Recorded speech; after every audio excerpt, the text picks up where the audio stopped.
Hello everyone, Revan619 here. How the devil are you doing today? I'm doing fantastic, and I'm currently running through the Gun Dancer in an offline run so I can make that build video for you. But whilst I've got a little bit of free time, I wanted to record a video to go over some item discussions that I normally don't do. As you know, my builds are designed to be skeletons for you to be able to edit to your own desire, though I cannot stand behind what any edits will do to the actual viability of the build, but with the right combinations it should still absolutely trivialize unfair. With that in mind, I wanted to discuss a little bit about some of the item combinations that I do use. Normally, I don't tell you one for one what to use because sometimes it will come in later, sometimes it will come in earlier, and there will be different points in your run where it will be effective, and some of it will actually be tied to story quest elements as well as colony events. I don't really want to dictate how people do their run. It's all suggestions and just aimed to help people learn the game after all.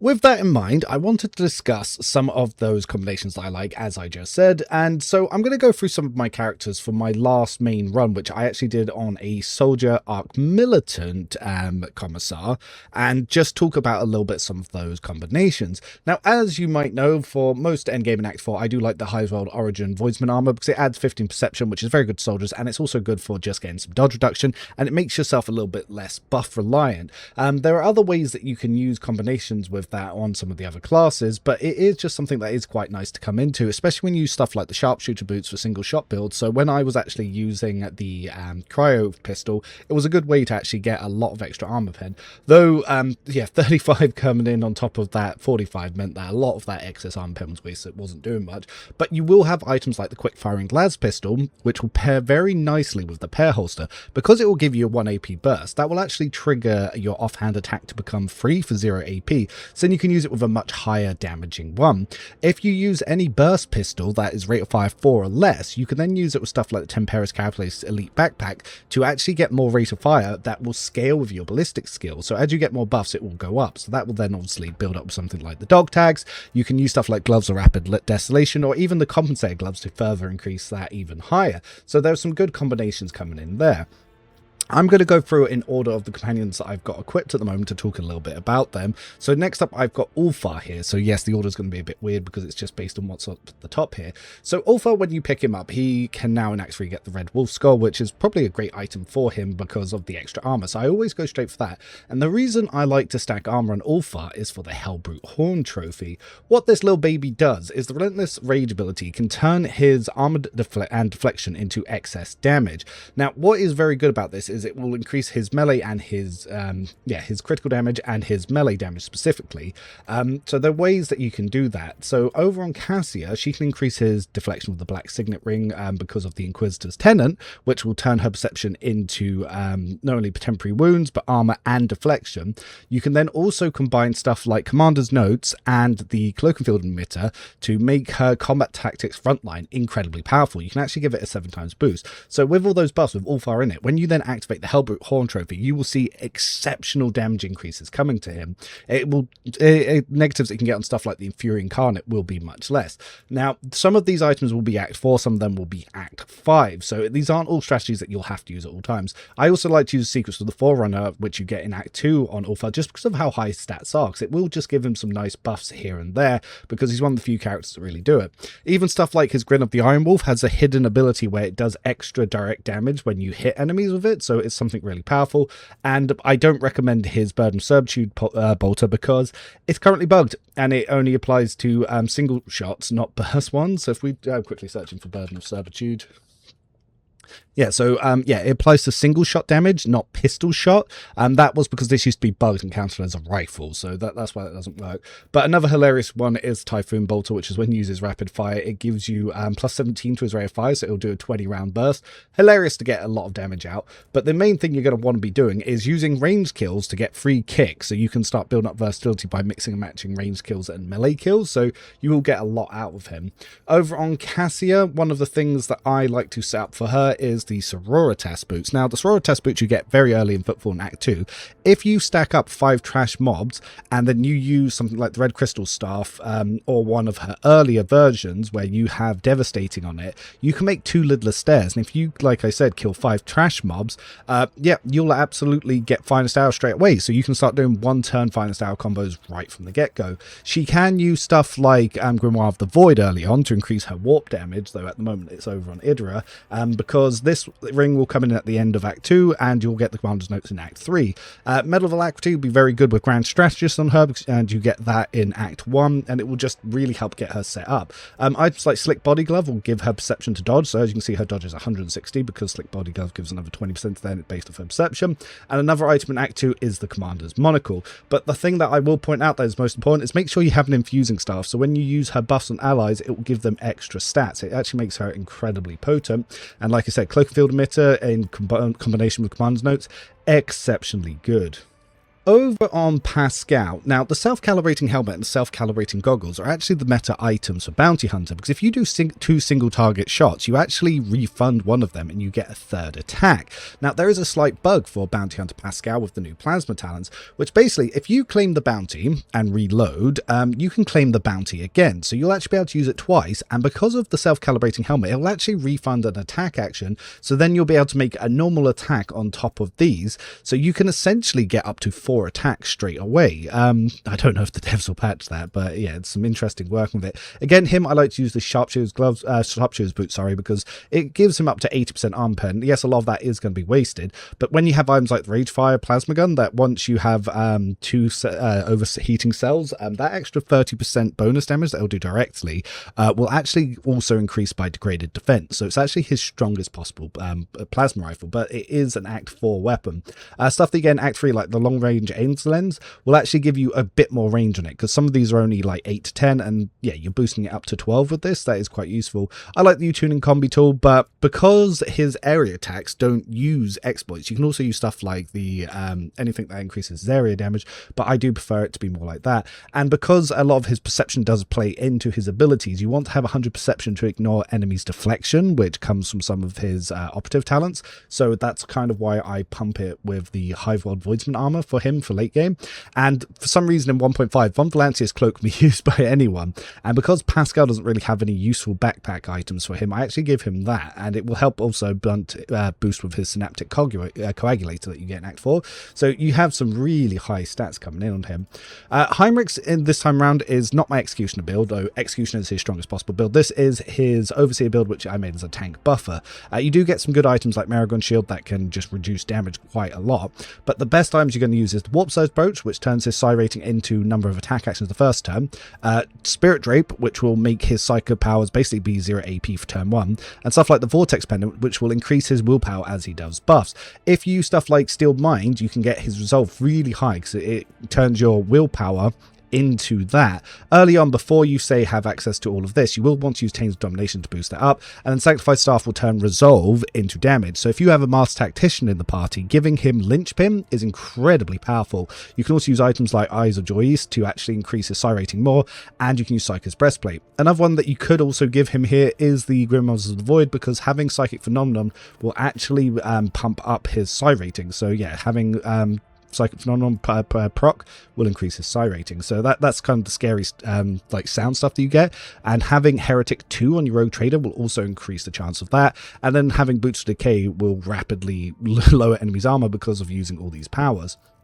Over on his Raven, I'm using Grave Chill. Yeah, it's just because when the Veil Degradation is up, it doesn't do any damage.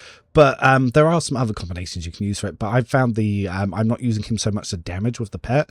Over on Argenta, if you can get her Fire Path, not her Fury Path, Power of the 1-star, you can double stack Furious Recital. So this will stack with itself. So if you use Furious Recital, get a Heroic Action, it will use it again, and it will double stack it, and that'll be for the whole party. I've actually given her the Aquilia Pendant just so it gets some extra willpower and some fellowship, because the more more that she has on her physical stats as well as her mental stats, the more it will pump that willpower, which will boost a lot of her talents. So as you get buffs coming into all these physical stats, then obviously this will get boosted when you're in combat. Tactical backpack's the best one because of the rate of fire is 6 on the improved heavy bolter. The Temperis Elite Carapace backpack won't increase it, but the compensating gloves will give her some really big rate of fire increases. And then you can use stuff like Chains of Domination. So as you're getting kills, her Litany of Hatred and her Tents of Retribution are just going to keep getting stronger. And then naturally with her Corrupted Eradicator helmet, she just does ×2 damage. In the end game, I do swap to Purging Fury because that extra 10% damage is pretty big, especially when you do it on the Sharks. It does 2100 direct damage, which will give her massive stacks of degraded defense to just absolutely demolish it with the improved heavy bolter. You could change out the Equilia Pendant, but it's because I've got the Fury Incarnate on Ulfar. I didn't want to have them both compete over gear. And another thing like the Caligo St. Keith boots, which got moved from Act 2 to Act 4, is also really good for just getting her extra AP because she can't use the Artificer Power Armor, which must be an oversight because she can use Thunderbearer, she can use Invincible Onslaught, she can use all the other power armors, but she can't use the base game ones, the Familiar Power Armor and the Artificer Power Armor. Honestly, the Artificer Power Armor would be incredibly OP on her because, yeah, having your Burst Fire cost 1 AP less would be really strong. Honestly, they probably need to remove this or add the can't use for Adeptus Sororitas to these ones, but whichever it is, I didn't want to push for it because I didn't want Argenta to lose access to Adherent to Mankind or Sanguine Judgment, which can go on, say, Abalad, and then at the moment, because he's got that, but you could just give him the Sanguine Judgment and give her the Adherent of Mankind. But yes, this is very strong. She'll build up really high rate of fire. If you have an Astra Militarum Commander in the party, exceptional damage that you'll see coming in here. Looking at Abalad in here, so something you'll get early on is the Guardian Crown, which comes from Ider's Act 2 questline, but the biggest combination you're actually going to have on him is Invigorating Resolve, which is whenever you gain temporary wounds, it will stack, whenever you gain Resolve, it'll give you temporary wounds that stacks. So putting Resolve onto Abalad is really good. If you have a Master Tactician in the party, like say Master Tactician Jay, who gives him Linchpin, he will have some exceptional stats, which will then perfectly combine with Malpain Shroud to do exceptional damage. Obviously in Act 4 you get the Void Veteran boots, which can give him a lot more charges and a lot more attacks. You have stuff like the Heavy Maul that will pair well with any shield to do extra damage, but my favourite combination is still the Coffin Maker Sledge and the Offhand Tearing Vengeance because it will just stack in obscene damage when they're smacking along with together. I'm actually using the Litany of Exhaustion because a lot of other stuff are on other allies, but having him as a debuffer because of fleet combat training, it's very strong. And with obviously the Inherent of Mankind, he actually gets a lot of strength bonuses coming in. Ider is a bit of the black sheep these days because now that we know that she's designed to die from perils of the warp and she can't pass demonic incursions with warp buffer, but every other psycho in the game can, I've hard benched her. I just don't use her anymore. But gear that is very good on her is the Ghost Helm, so she can turn her willpower into dodge. She can stack that with Psychic Body Gloves, so as her psi rating increases you can get more dodge, which stacks very well with her Warp Conductor Gloves. It's also quite useful if you say have Starmer Scarf to get her psi rating up, and the Battle Psycho Boots that can turn her perception into dodge when she affects enemies with psi powers, or even you can use the other ones to do that. But her Warp Conductor Gloves are very good. The one thing you have to remember though is as Ider's psi rating increases, she is more likely to summon a demon and just die. And like I said, she's the only psycho in the game that can't pass that warp buffer via the Cyber Raven, but all others can. It seems to be a design choice. So I've tended to put less important gear. As far as I'm aware, Experimental Psi Amplifier is bugged and not working, and the gear that you would want her to use, such as the Warp Surge Brooch, the Spirit Drape, and the Vortex Pens are over on Heimrix. So yeah, I just don't like really giving it to her anymore. Looking at Kibella. Kibella, being an executioner, the more armor strip she does, the more damage that she does because of fragile playthings and racking weakness. So you want to give her stuff that can really boost that. So the Carmine Crown is exceptionally good for that, but you can also stack her agility because she can turn agility into damage, especially with finesse. So the Inertia Boots that can gain NP when you're getting critical hits, but not on her Blade Dance, along with the Armor of Hidden Promise, will actually give her a lot of stats there. And because you can use Facing the End to get some traumas on her, which will increase her weapon skill, it will actually increase the armor pen of some of her late game weapons like the Blade of the Blood Hunter, and you can also use stuff like Virulent Slicer. But now that we can get the Djinn Blade of Ymira's, which can do massive debuffs, along with in Act 4 the Insatiable Djinn Blade, when you blade dance with these two, yeah, it will massively debuff. At the moment she has the Diagnoser on her, because I was just stacking Medicaid to also stack it with Voidborn's Pride. Voidborn's Pride is absolutely exquisite because the higher you have her resolve, especially if you give her Linchpin, as she's getting kills, she'll just send her Medicaid to the moon, which will give her almost infinite health and damage. So it is incredibly strong. I give her custom Crimson Oblivion just so she can use her Bloodstain stuff, but you could give her gloves that would enhance her dots or even something else. Very good with Swashbuckler Cloak because you are using 2 melee weapons, so you will stack crit damage. So very, very good for her. And like I said, the Anatomist Amulet is mostly because all my other good amulets are on other allies, so she will see benefit from it, but it's probably not the most meta thing on it. One of the items that you could swap out, I'll talk about that's over on Solomon. As for Jay has a lot of ways to turn Law Imperium into armor. So as you can see, Jay here has 157 armor, and to do this as a rogue trader, you'd need to use the Charter's Pendant, so you can use Fellowship for Law Imperium, but because Jay doesn't need that, I'm using the Omnisci's Holy Symbol just because I'm using her for logic and tech use, so these stats are really high. You basically need 200 in a stat to cover it on unfair, and Jay comes close with Law Xenos, absolutely smashes Law Imperium, comes close, well, smashes it with tech use, comes close with logic, smashes it with commerce, comes close with coercion, so she does get a lot of boost because of her cold trader stuff. But when you take the Breacher's Armor, that will add Law Imperium armor. When you take St. Cognatius Scriptures, that will add Law Imperium armor. When you take the Helm of Determination, that will help get Fellowship to armor from her Iconoclast. So there's a lot coming in here. Commander's Chrono will help her go first. So if she's playing Master Tactician, she can get those buffs out. Or if she's playing Overseer, she can get some AoE buffs out. Freedom of Vengeance, if you use non-burst attacks with pistols, that pushing enemies away will actually do quite a lot. So over on her, I have the Desolation Pistol to get some CC and some melting, as well as the upgraded Shuriken Pistol. I've given her Mercy's Gift because towards the end of the game, we tend not to be too close to enemies, but the Commissar Boots are absolutely fantastic on her to help relocate her into position when you give allies MP. But something that is absolutely fantastic is the Chorus of Battle. Because you can use move, especially with the Servo Skill, I can move 2 allies to 1 enemy, and then I can snipe them, and they'll both get attacks of opportunity. If you're using Vanguards, by the way, they will get lots of extra damage that will apply to that, so that is very useful for that combination there. On her Servo Skull, I was just using Enhanced Radio Signal. I don't use signals too much, but they're okay. Over on Yerale, obviously the Hunter's Father's Armor is the best chest to use on her, which is something you get in Act 2. The Outcast Visor is pretty good. The only reason I'm not using the goggles or the self-calibrating goggles on her is because I'm currently using it for a different combination on Morazzai, but otherwise I would use that on her to increase her attack economy. But Wraithbone Necklace, very good to get her agility and perception. Elder Flow, very good to obviously get out some extra shots. Arm Piercing Ammo is also pretty good to reduce enemies' deflection, and then you've got stuff like Death Dealer Gloves, Chameleon Cloak, Sharpshooter Boots, and she has some really powerful sniper rifles, like the Gift of Cronus will actually allow her to inflict prey on enemies to get additional prey, so she can actually really stack up that bounty hunter stuff. But she also has the unique Fusion Gun Spark, which she can use to really armor strip enemies by using melting.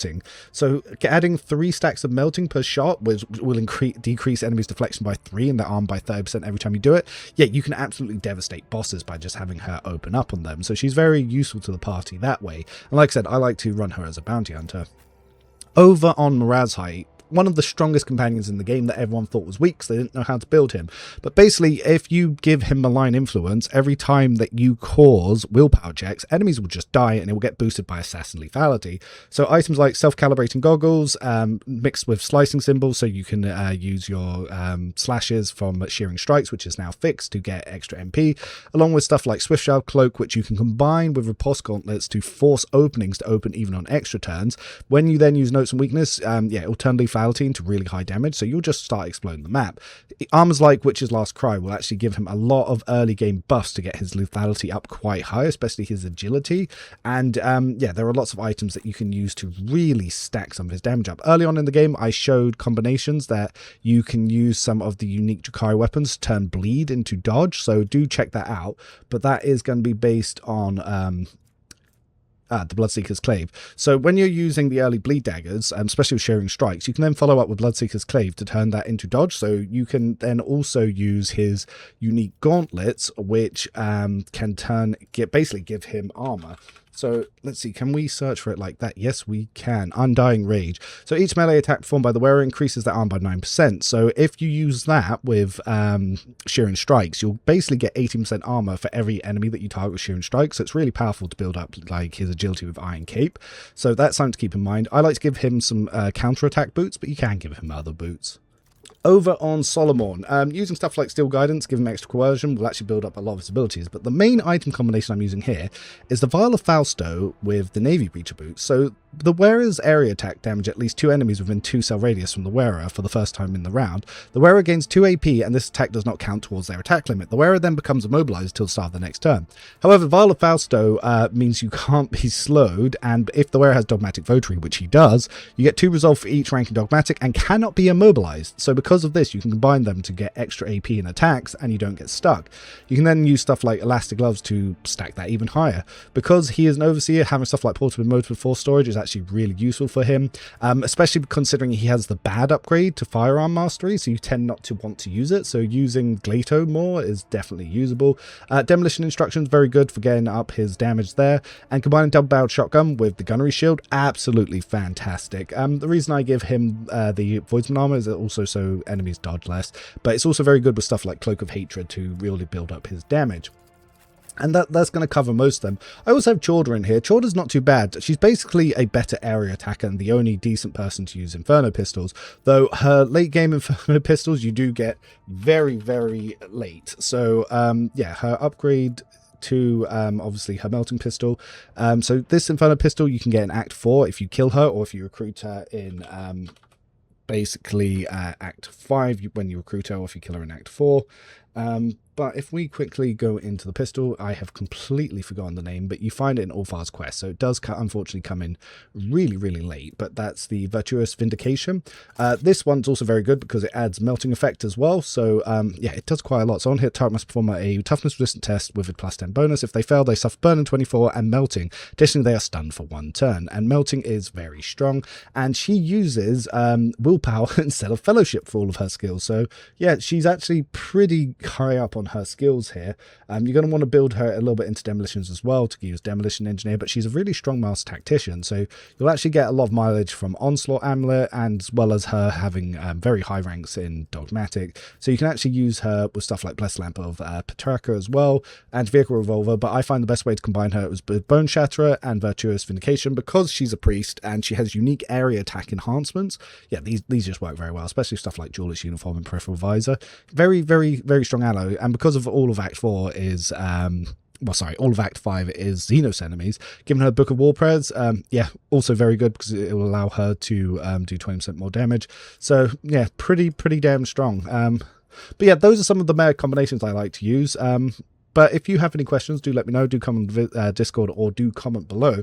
But this is just to give an idea of some of the item combinations to work forward to. The locations of every item that were covered in this should be on my spreadsheet. If you spot something that isn't on the spreadsheet, do let me know and I will update that. But the last thing I do want to talk about is actually the use of consumables. So there are some refreshable consumables that are very good to consider. One is the Scorcher. Use gains 1 AP and immediately resets cooldown on all attacks and attack abilities and the start until the start of use next turn. They get +1 stack of staggered. Yeah, very good if you're trying to 1-turn clear encounters. Crimson Haze will give you an extra 100% critical damage if you have adherent ranks in Heretical. Incredibly potent and powerful. And of course, not renewable, but you do get a lot of stims throughout the game, so you do want to use those to really push the win.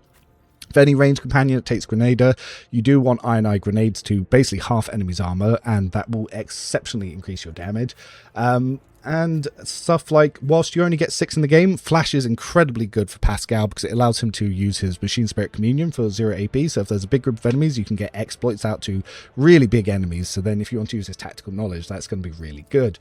But yeah, for all your ranged companions, you're going to want to have Iron-Eyed Grenades, and for all your damaged companions, you're going to want to have a Scorcher and a Stim, so you can use them when needed.